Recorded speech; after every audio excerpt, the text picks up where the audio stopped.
빌립보서 2장 1절입니다. 그러므로 그리스도 안에 무슨 권면이나 무슨 사랑에 무슨 위로나 성령의 무슨 교제나 긍휼이나 자비가 있거든 마음을 같이하여 같은 사랑을 가지고 뜻을 합하여 한 마음을 품어 아무 일에든지 다툼이나 허영으로 하지 말고 오직 겸손한 마음으로 각각 자기보다 남을 낮게 여기고 각각 자기 일을 돌볼 뿐더러 또한 각각 다른 사람의 일들을 돌아보아 나의 기쁨이 충만하게 하라. 너희 안에 이 마음을 품으라. 곧 그리스도 예수의 마음이니 그는 근본 하나님의 본체시나 하나님과 동등됨을 취할 것으로 여기지 아니하시고 오히려 자기를 비워 종의 형체를 가지사 사람들과 같이 되셨고 사람의 모양으로 나타나사 자기를 낮추시고 죽기까지 복종하셨으니 곧 십자가에 죽으심이라.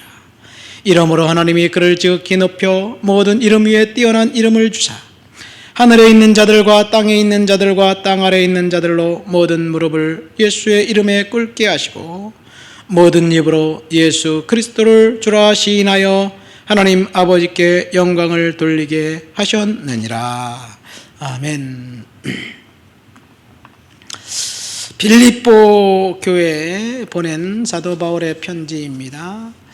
사도행전 16장에 보면 이제 빌립보 교회의 간증 이야기가 나옵니다. 사실 사도 바울이 빌립보라는 도시로 가려고 작정하고 간 것은 아닙니다. 마게도냐인의 환상을 통해서 배를 타고 이제 에게를 건너 들어간 유럽의 첫 관문이 빌립보예요. 그러니까 빌립보는 유럽이고 그동안 바울은 유럽에 한 번도 가지 않고 지금의 터키 지역, 이제 소아시아 지역에서 선교 사역을 감당했습니다. 이 로마는 유럽에 있지만 터키, 아시아까지, 북아프리카까지 로마가 지배하면서 거대한 제국을 형성해 언어가 통일되어 있었고 고속도로가 잘 발달되어 있어서 어느 도시에 가든지 가기가 접근이 용이했고 그리고 말이 통했습니다. 이것이 하나님께서 복음을 선포할 수 있도록 이제 환경을 조성해 놓은 거지요. 가는 도시마다 바울은 이제 조력자들을 만납니다. 특별히 빌립보에서는 자주장사 루디아라는 여성을 만나서 그 여성의 집에서 이제 복음을 전하기 시작하고 그러다가 시장통에서 예수를 전하는데 이 점치는 귀신이 바울을 향해서 계속해서 중얼중얼거리니까 점치는 귀신 들린 그 여성에게서 귀신을 축출합니다. 그러니까 그 여성, 점치는 귀신 들린 그 여종의 주인들이라고 성경에 돼 있어요. 그 여성이 점을 쳐서 막대한 재물을 벌어오니까 소유권이 한 사람에게 있지 않았던 모양입니다. 주인들이 바울을 옥에 가두고 때리고 능욕하고 그러다가 옥에서 찬송 부르는 그 소리에 지진이 나고 옥토가 흔들려 간수가 자결해 죽으려고 할 때 그 간수에게 명령한 우리가 여기 있으니 너를 해하지 말아라. 그래서 시작된 교회가 빌립보 교회예요. 그러니까 빌립보 교회는 처음 타생부터 남달랐습니다. 빌립보서는 4장에 걸쳐서 104절인데 기쁨이라는 단어가 굉장히 많이 나옵니다. 그리고 빌립보서는 바울이 감옥에서 썼어요. 감옥에 썼기 때문에 바울 자신은 기뻐할 형편이 되지 못합니다. 어쨌든 바울은 기쁨을 주제로 옥에서 이제 성도들에게 보낸 편지가 빌립보서예요. 오늘 본문에 보면 세 가지 마음이 나옵니다. 첫 번째 1절과 2절 말씀에 보니까 너희가 같은 사랑을 가지고 뜻을 합하여 한 마음을 품어라 이렇게 이야기하고 있어요. 한 마음. 누가 누구와 한 마음이 되어야 될까요? 지금 우리나라가 한 마음이 되어서 정치인들이 서로 이 위기의 시기를 하나가 되어서 일치단결해서 이제 국론을 극복하고 잘 살 수 있도록 해야 되는데 마음이 각각 나뉘어져 있습니다. 그래서 서로 못 잡아먹어서 안달이에요. 이런 나라가 이렇게 잘 살고 있는 것 자체가 사실은 기적이에요. 우리나라가 언제든지 분열되어 있었습니다. 하나가 된 적이 없어요. 사실은 하나가 된 적이 있었을 때는 아마 박정희 대통령이 서슬퍼런 권력으로 유신 독재 시대에 반대팔을 눌렀을 때였을까요? 하나가 됐을 때 산업이 발달하고 국론이 통일되고 그리고 발전했던 모습을 볼 수 있습니다. 어쨌든 한 마음이 되지 않아서 서로 싸우고 있습니다. 서로 정당하다고 주장합니다. 백성들은 헷갈립니다. 누가 정당하고 누가 불법인지 불법과 불의가 혼돈되어 있어요. 혼재되어 있어요. 교회도 갈려져 있습니다. 성도들도 갈려져 있습니다. 이때 주님께서 말씀하시는 것이 한 마음이에요. 우리는 한 마음을 품고 이 나라 이 민족을 위해서 기도해야 될 줄 믿습니다.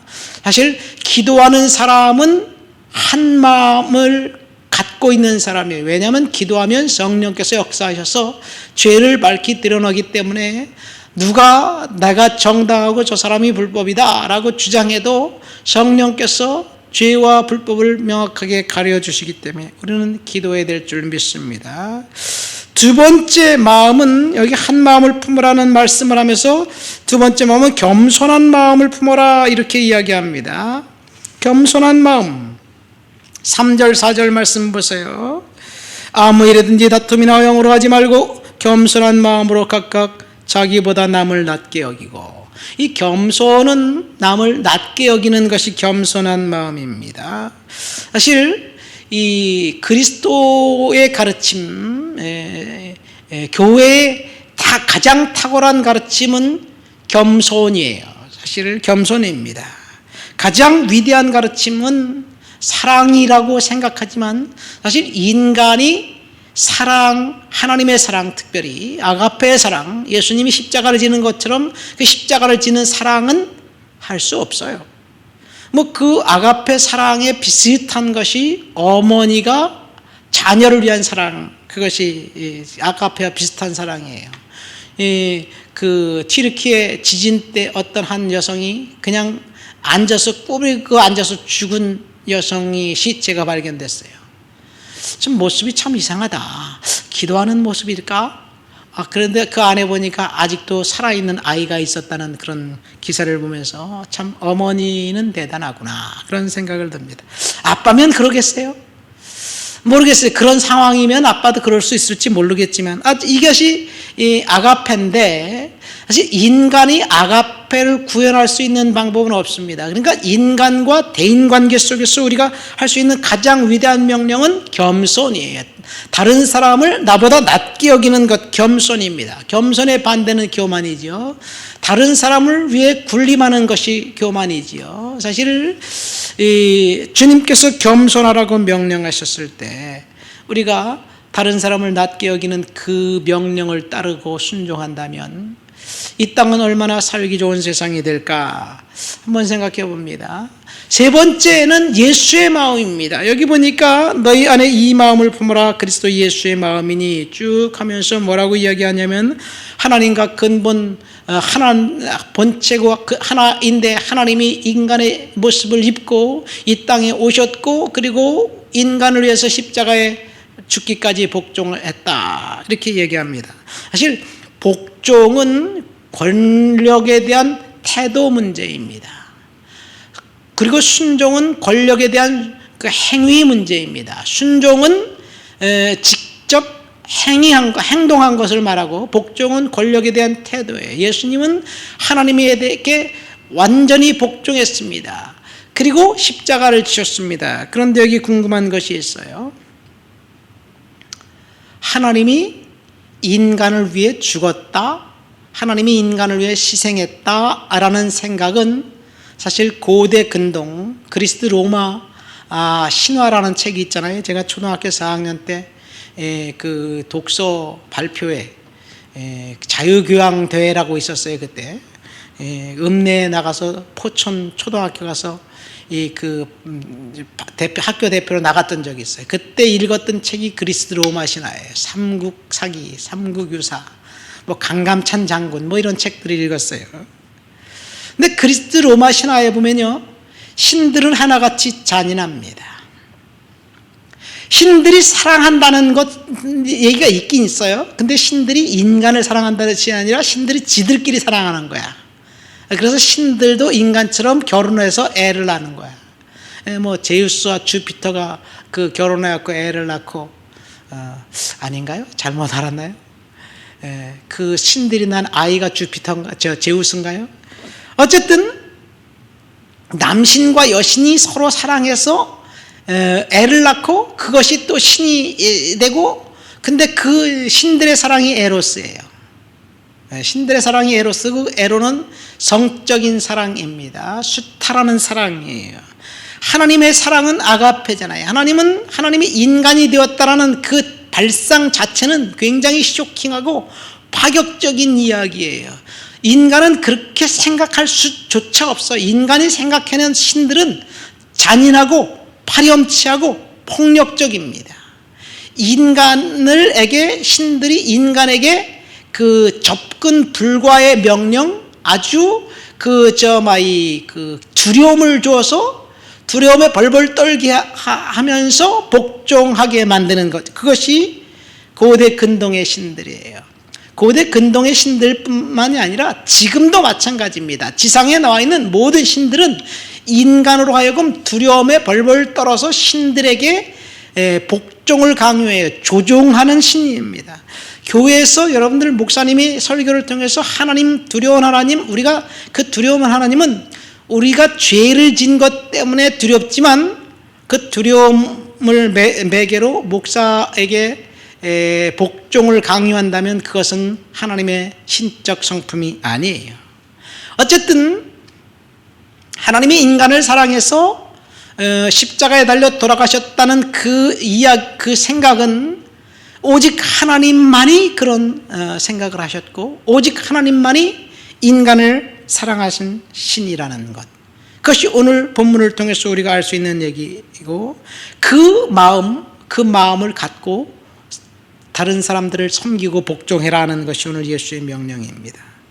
10절 11절 말씀 보니까 자기를 비워 종의 형체를 가지사 사람들과 같이 되셨고 사람의 모양으로 나타나 낮추기까지 복종하셨는데, 그래서 10절 11절 말씀 보니까 모든 사람이 예수의 이름으로 무릎을 꿇게 하시고 모든 입으로 예수 그리스도를 주라 시인하여 하나님 아버지께 영광을 돌렸다. 우리가 예수의 마음을 품고 다른 사람을 섬기고 다른 사람을 낮게 여기고 복종할 때 하나님께서 영광 받으시게 될 줄 믿습니다. 하나님 아버지 감사합니다. 오늘 예수의 마음, 한 마음, 겸손한 마음에 대해서 생각했습니다. 하나님, 예수의 내 마음을 갖고 서로 섬기며 순종하고 복종하고 한 마음을 품고 겸손한 마음을 품을 수 있도록 주여 도와주옵소서. 예수님의 이름으로 기도합니다. 아멘. 하늘에 계신 우리 아버지 이름을 거룩하게 하시며 아버지의 나라가 오게 하시며 아버지의 뜻이 하늘에서와 같이 땅에서도 이루어지게 하소서. 오늘 우리에게 일용할 양식을 주시고 우리가 우리에게 잘못한 사람을 용서해 준 것 같이 우리 죄를 용서해 주시고 우리를 시험에 빠지지 않게 하시고 악에서 구하소서. 나라와 권능과 영광이 영원히 아버지의 것입니다. 아멘.